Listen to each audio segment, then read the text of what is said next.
President Trump minutes ago said Soleimani was in Iraq on, quote, bad business. Also breaking today, Majority Leader McConnell says he has the votes to set the rules for President Trump's impeachment trial. Does that mean the public will not hear from John Bolton, even if Bolton seems to want to testify? Plus, double disaster, Puerto Rico dealing with the aftermath of the most destructive earthquakes to hit the island, possibly in a century. And now questions about what is being done to help the people who are still struggling after Hurricane Maria. Welcome to The Lead. I'm Jake Tapper, and we begin with breaking news in the world lead any moment. Republican and Democratic leaders of Congress and the heads of the intelligence committees, a group collectively called the Gang of Eight, are set to be briefed by Trump administration officials on the intelligence behind what President Trump claims was an imminent threat to Americans, evidence that led the president to make his decision to kill Iranian General Qasem Soleimani.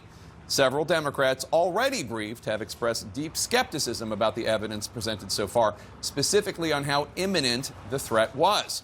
This afternoon, the president defended his decision but failed to provide any actual evidence. We followed his path for those 3 days, and they were not good stops. We didn't like where he was stopping. They were not good stops. We saved a lot of lives. We did ourselves, and we did a lot of countries a big favor. The call for the Trump administration to produce clear evidence of these pending attacks comes in an important context. The American public has been fed falsehoods by its government many times when it comes to war, including, of course, in Vietnam, the non-existent weapons of mass destruction in Iraq, and most recently, stunning revelations in the Washington Post's Afghanistan papers, in which leaders were revealed to have been lying about the progress being made in America's longest war. Moreover, of course, this is a president and an administration that have not exactly earned a reputation for hewing to facts and accuracy in matters large or small. As CNN's Alex Marquardt now reports for us, American forces in the Middle East are currently on high alert, looking out for possible Iranian drone and missile strikes. There's been much made about this question of intelligence and imminence. With pressure growing, the Trump administration's top national security officials in a media blitz today, doing interviews and rare news conferences, but offering few more details about the attacks that Qasem Soleimani was allegedly planning that were, they say, imminent. I think it was only a matter of days, certainly no more than weeks. Secretary of Defense Mark Esper only telling CNN's Christian Amanpour that the intelligence about the attacks was persuasive. The fact of the matter is, Soleimani was caught red-handed on the ground in Baghdad. One terrorist leader of a terrorist organization meeting with another terrorist leader to synchronize and plan additional attacks on American forces, diplomats, or facilities. Esper also issuing a blunt warning ahead of an anticipated Iranian response. I'd like to say we are not looking to start a war with Iran, but we are prepared to finish one. Still being fiercely debated is whether the United States would hit Iranian cultural sites if they respond against U.S. targets, which would be a war crime.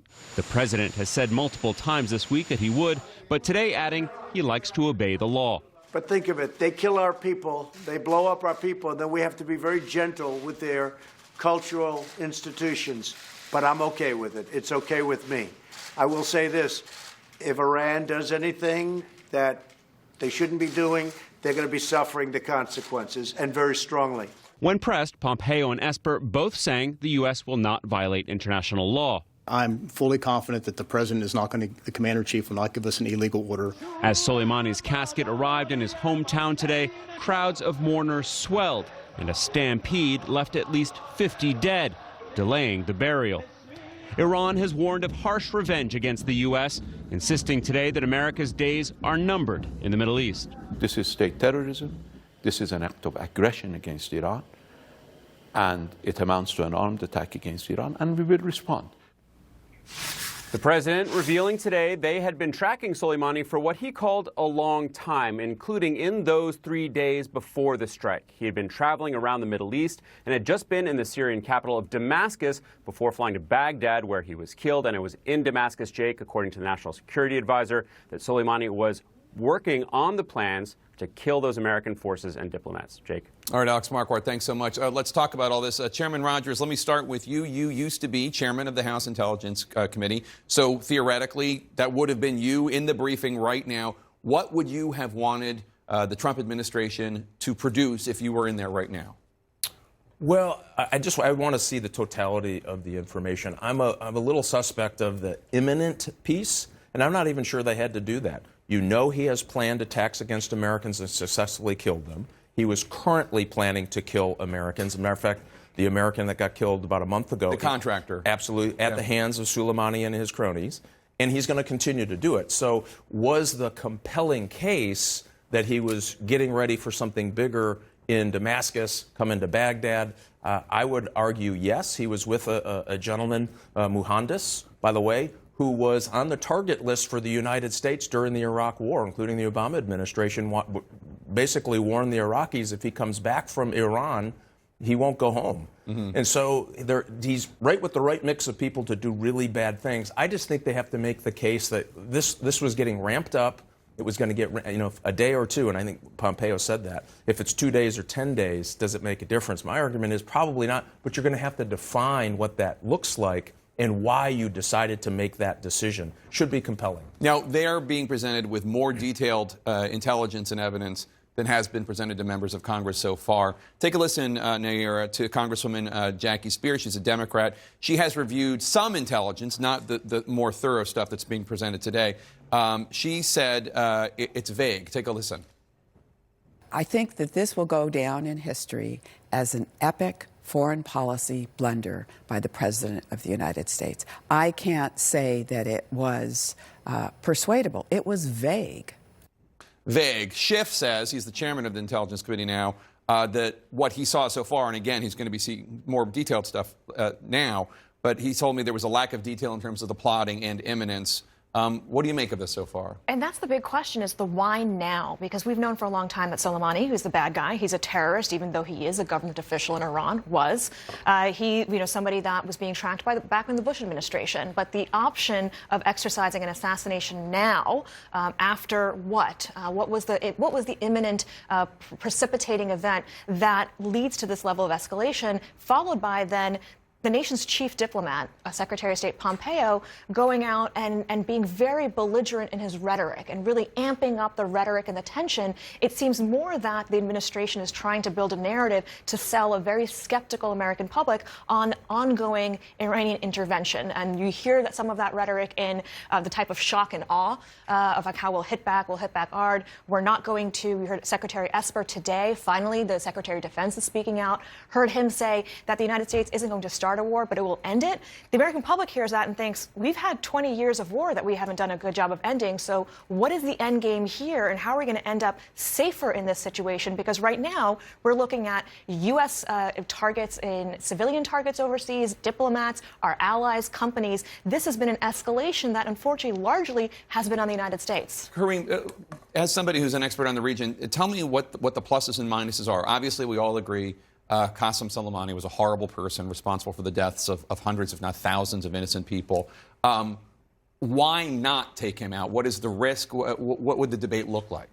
Well, first let me talk about the costs. I think in the near term, what we've seen over the last couple of months in the Middle East is that there was growing anti-Iranian sentiment, protests in Lebanon against Iran's role, protests against Iran's role in Iraq, and protests within Iran. That, for now, has been shut down. I think that now they're all protesting the U.S. They're protesting the U.S., and within Iran, the regime elites have banded together. But if we look at the Middle East over the last several decades, major events which happened, whether it was the U.S. invasion of Iraq or the 2011 Arab Spring, we know that it takes many years to oftentimes measure their impact. And so there is an argument to be made that we've taken out Iran's most brilliant military strategists, and this is going to limit Iran's ability to play a malign role in the region in the years to come. But so much of foreign policy is just execution, and it's not at all clear that the Trump administration has a strategy to for the day after this and the months after this. And then, of course, President Trump was asked today about his threat, his very clear threat made once on Twitter and once in person on Air Force One, to threaten to attack Iranian cultural sites. Take a listen to what he had to say just a few minutes ago. I like to obey the law. But think of it. They kill our people. They blow up our people. And then we have to be very gentle with their cultural institutions. But I'm okay with it. It's okay with me. How do you read all of this? I mean, we had Pompeo and Esper both saying we're going to abide by the law. The president saying I like to obey the law. It's obviously against the law, against international law, to attack cultural sites. Right. At this point, he seems to be backing off. As you said, he tweeted originally that there were 52 sites, some of them cultural, and then said it in person.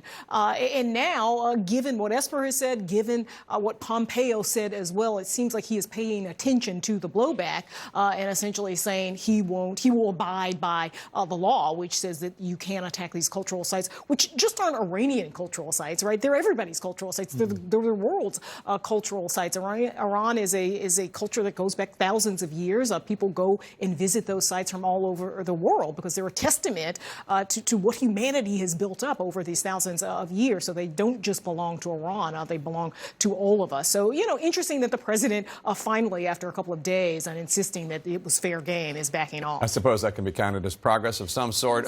Coming up next, the new U.S. intelligence on Iran that may have